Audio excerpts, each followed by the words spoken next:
Hello, Void Dwellers. I recently found a video which is an amazing example of how you can create a narrative and rewrite history just by misrepresenting selected details and hide a few facts from your audience. And I thought it would be a good demonstration to illustrate what is happening right now. A few years ago, I came across this channel called Kings and Generals, which made detailed presentations of historical battles. Being a history buff myself, I immediately subscribed and I thought it was a pretty good channel. The scripts seemed to be impassionate and objective, and the graphics of maps and the units on them represented by their symbols or an image of the leaders was compelling and reminiscent of old strategy games. They even produced a pretty good and accurate video on the 1948 Israeli War of Independence. Then, the 7th of October happened, and following it, the war in Gaza, and suddenly, the tone of the channel changed drastically. In the guise of making informative videos about the war, they misrepresented, hid, and right out lied at times about events, sometimes leaning on very biased and unprofessional sources. I was kind of used to people I admire turning out to be anti-Semites, so as much as I was heartbroken again, I simply unsubscribed and forgot about them. Then I came across their relatively recent video about the 1982 Israel-Lebanon war. And I thought it would be a good opportunity to see if this channel is still capable of any objectivity.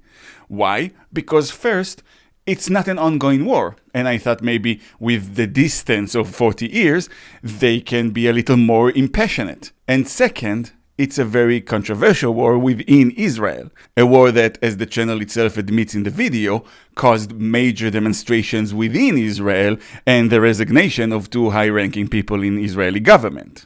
The Israelis organized a massive protest of some 350,000 men calling for the resignation of Begin and Sharon. The Defense Minister Sharon and the IDF Chief of Staff Eitan resigned in 1983 under public pressure. And indeed, it is a war that I myself view as a stain on Israel's history. A war that should have been a limited military operation against a terrorist group and became something much more than that, with disastrous results to the people of the region. So if I believe that, you know I'm not going to complain about exposing real mistakes and crimes that the Israeli government committed during that war. But I want to take the opportunity to demonstrate to you just how by removing some key details from the narrative, you can take a bad story and make it seem much, much worse in order to vilify one side. And my main focus is the depiction of the events that led to the war, or rather, the way they intentionally hide some of that information and misrepresent the rest. And let me recommend that you go and watch the video, and then continue watching my video so you can have the full context.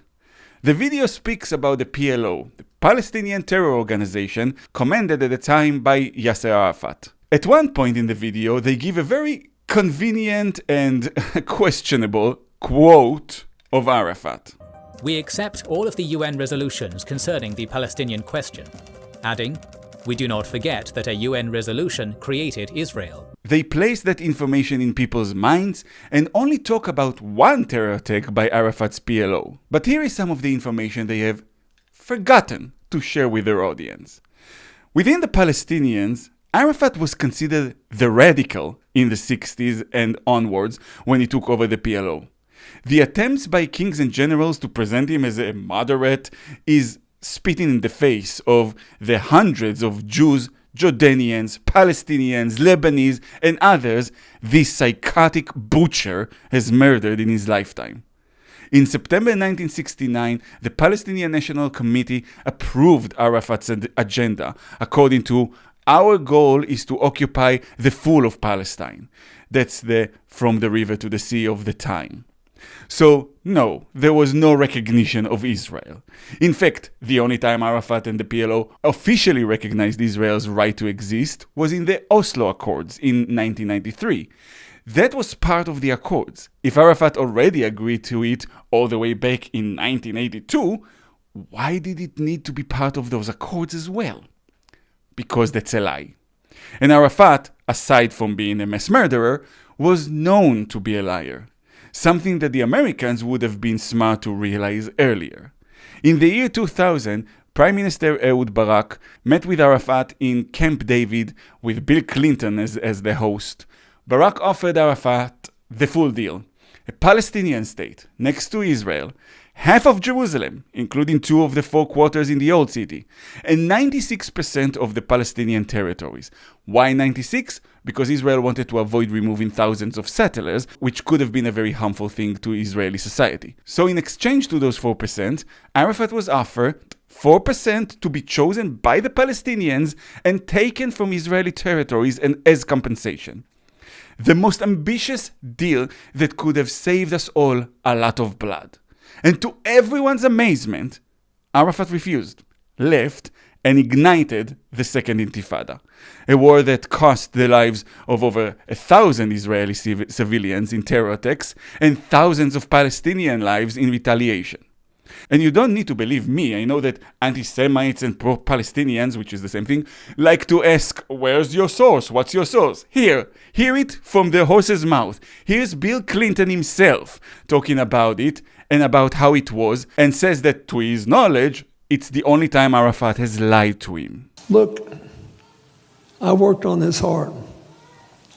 And the only time Yasser Arafat didn't tell me the truth was when he promised me he was going to accept the peace deal that we had worked out, which would have given the Palestinians a state on 96% of the West Bank and 4% of Israel, and they got to choose where the 4% of Israel was.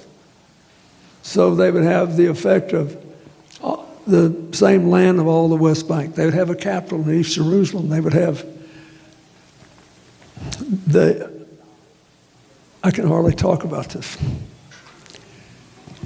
And they would have equal access all day, every day, to the security towers that Israel maintained all through the West Bank up to the Golden Heights. All this was offered, including, I will say it again, a capital in East Jerusalem and 2 of the 4 quadrants of the old city of Jerusalem, confirmed by the Israeli Prime Minister Ehud Barak and his cabinet. And they said no.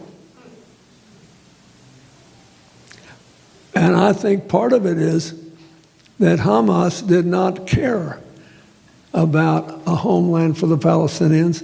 They wanted to kill Israelis and make Israel uninhabitable. Well, I got news for them. They were there first. Before there was, their faith existed, they were there.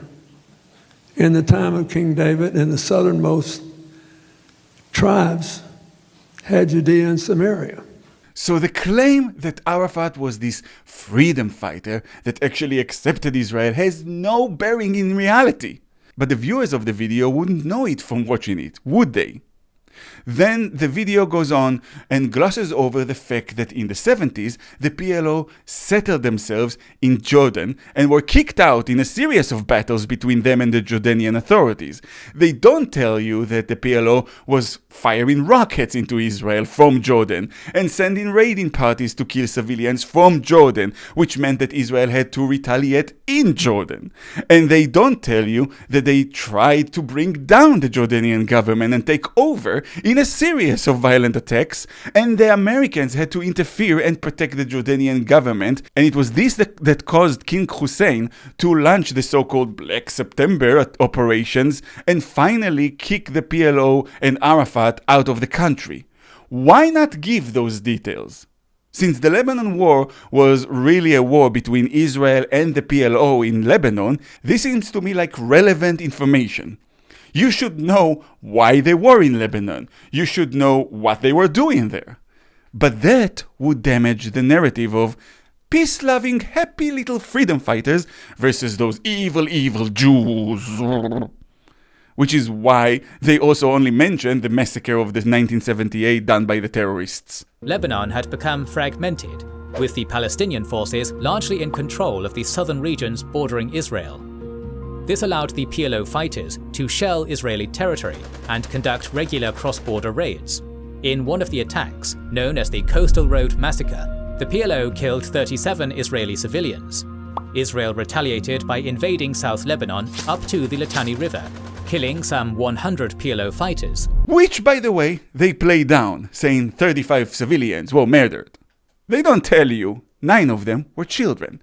They don't tell you 71 others were injured.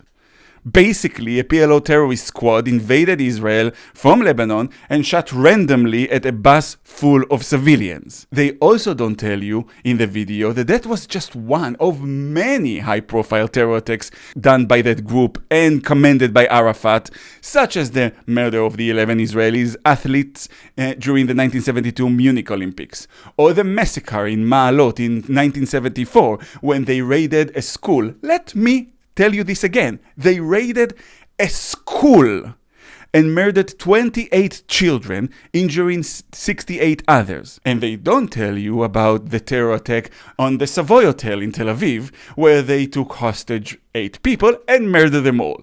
And there were others and more attacks, and constantly firing rockets into Israel, and more and more and more. And all of these, and many more, were committed by the freedom fighter Arafat and his band of savages, as they sat in Lebanon and sent troops, specifically attacking Israeli civilians, children many times, not military targets, not government targets.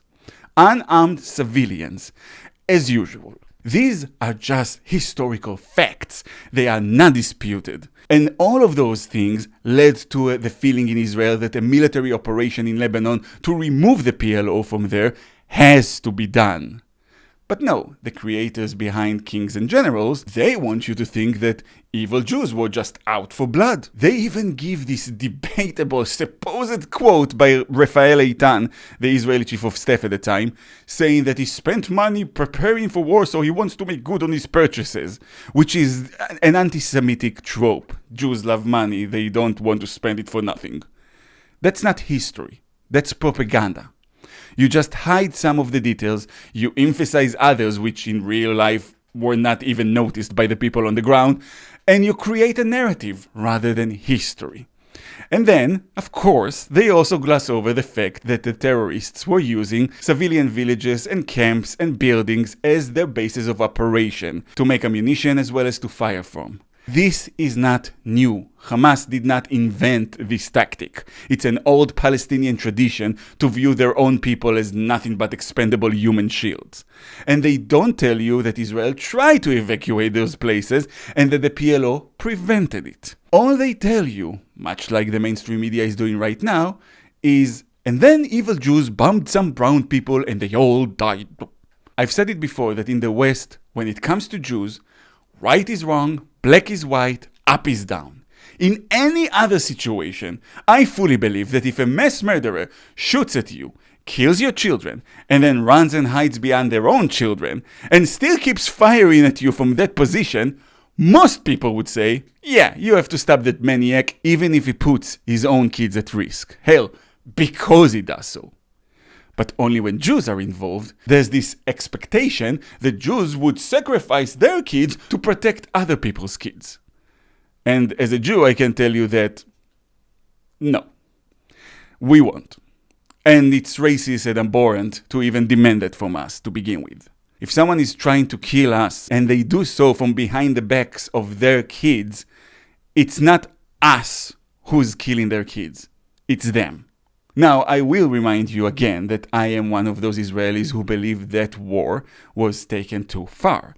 It shouldn't have happened the way that it did. It should have been a limited operation directed at the PLO and nothing more. In and out. And yes, I agree that Israel's mistakes in this war made the situation worse in many aspects. But that doesn't mean that I'm okay with the vilifying and misrepresentation of historical facts. And by the way, that's another thing. They say that Hezbollah was created solely to fight off the Israeli invasion. Well, if that's true, why hasn't it disbanded in the year 2000 when Israel withdrew? I mean, job done, right? Wasn't it? Well, because there's far more going on. Hezbollah is a fundamental Islamic Shiite organization created by Iran in an attempt to not only destroy Israel out of religious zealous, but to also take over the Muslim world in general. In fact, that is the reason the Iranian regime is so obsessed with this tiny Jewish state thousands of kilometers away from it.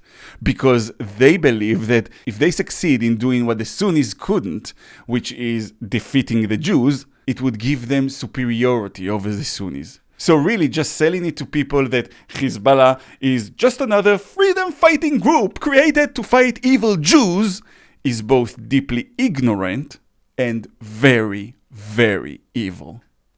And that's the kind of anti-Semitism we have to deal with these days.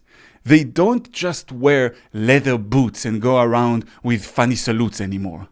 They pretend to be anything and everything, from liberals to journalists to even armchair historians.